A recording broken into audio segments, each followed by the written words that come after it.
ईद मिलाद उन नबी का विस्तार से इतिहास और महत्व। ईद मिलाद उन नबी पैगंबर मोहम्मद सल्लल्लाहु अलैहि वसल्लम के जन्मदिन को मनाने का एक महत्वपूर्ण दिन है, जिसे मुस्लिम समुदाय के कई हिस्सों में उत्सव के रूप में मनाया जाता है।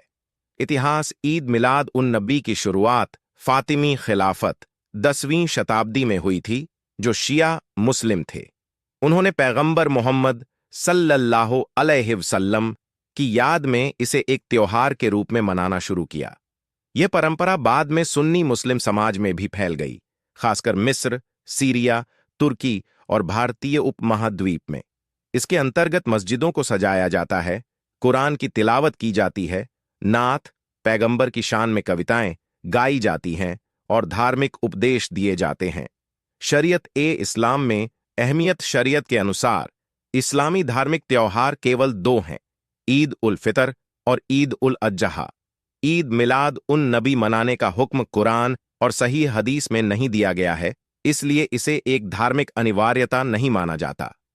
कुरान की रोशनी में कुरान में कई आयतें पैगंबर मोहम्मद सल्लल्लाहु अलैहि वसल्लम के महत्व को बताती हैं, जैसे और हमने आपको मोहम्मद सल्लल्लाहु अलैहि वसल्लम पूरी दुनिया के लिए रहमत बनाकर भेजा है। सूरह अल-अंबिया 21:7। हालांकि कुरान में मिलाद मनाने का विशेष निर्देश नहीं मिलता है। इस्लाम में हर धार्मिक कृत्य का प्रमाण कुरान और हदीस में होना चाहिए। हदीस की रोशनी में सही हदीस में पैगंबर सल्लल्लाहु अलैहि वसल्लम या उनके सहाबा से मिलाद मनाने की कोई परंपरा नहीं मिलती। कुछ विद्वानों के अनुसार यह पैगंबर सल्लल्लाहु अलैहि वसल्लम की सुन्नत परंपरा का हिस्सा नहीं है और इसे बिदअत, धार्मिक नवाचार माना जाता है।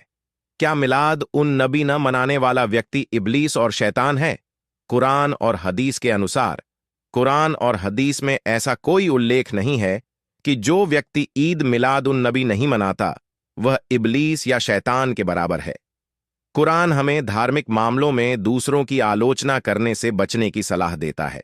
और तुम्हारे नबी ने कहा कि हे मेरे अल्लाह, मेरे इल्म में बढ़ोतरी कर दे। सूरह ताहा 20:114। हदीस के अनुसार पैगंबर मोहम्मद सल्लल्लाहु अलैहि वसल्लम ने कभी मिलाद नहीं मनाया और न ही इसे अनिवार्य बताया। सहीह हदीस में यह वर्णन है कि धार्मिक नवाचार से बचना चाहिए। इस्लाम में किसी के धर्म के पालन को कुरान और हदीस के अनुसार परखा जाता है, न कि किसी अनिवार्य रूप से स्वीकृत परंपरा से।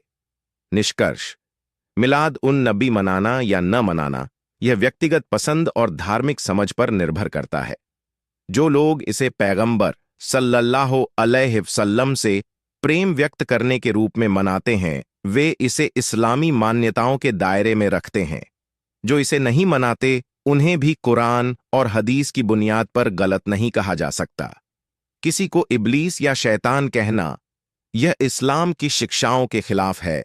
किसी भी व्यक्ति को कुरान और हदीस के साक्ष्य के बिना गलत ठहराना इस्लाम में अनुचित माना जाता है। इसलिए ईद मिलाद उन नबी न मनाने वाला व्यक्ति इब्लीस या शैतान नहीं है और किसी को भी इस प्रकार की बातें कहने से बचना चाहिए। क्या कुरान की आयत में खुश हो जाओ का आना ईद मिलाद उन नबी मनाने की दलील है? इस संदर्भ में आमतौर पर जिस आयत का हवाला दिया जाता है वह है, ऐ नबी, आप कह दीजिए कि ये अल्लाह के फजल और उसकी रहमत ही है कि इनसे खुश हो जाओ। ये उस चीज से बेहतर है जिसे वे जमा कर रहे हैं। सूरह यूनुस 10:68। इस आयत को कुछ लोग पैगंबर मोहम्मद सल्लल्लाहु अलैहि वसल्लम की पैदाइश की खुशी के रूप में मनाने और जुलूस निकालने का आधार मानते हैं। हालांकि इस आयत के तात्पर्य और उसके शरई धार्मिक संदर्भ को समझना महत्वपूर्ण है। आयत का वास्तविक संदर्भ इस आयत का संदर्भ अल्लाह के फजल, कृपा और रहमत दया से खुश होने के लिए है, जो मुख्य रूप से इस्लाम, ईमान और कुरान की प्राप्ति की खुशी है।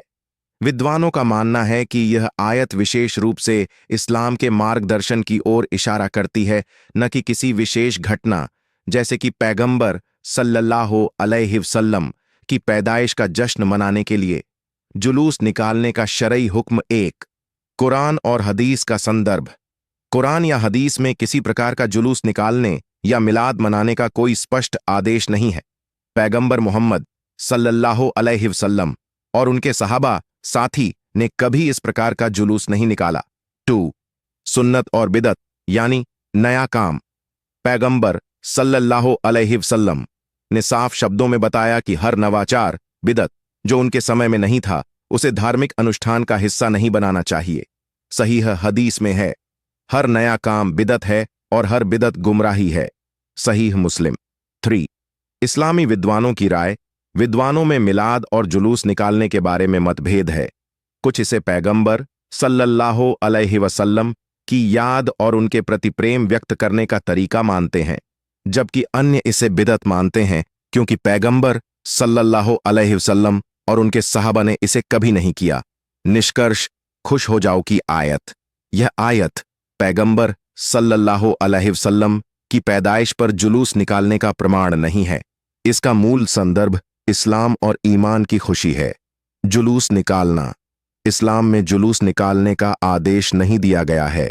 इसे मनाना या न मनाना व्यक्तिगत और सांस्कृतिक पसंद पर निर्भर करता है, लेकिन इसे अनिवार्य धार्मिक कर्तव्य के रूप में प्रस्तुत करना सही नहीं है।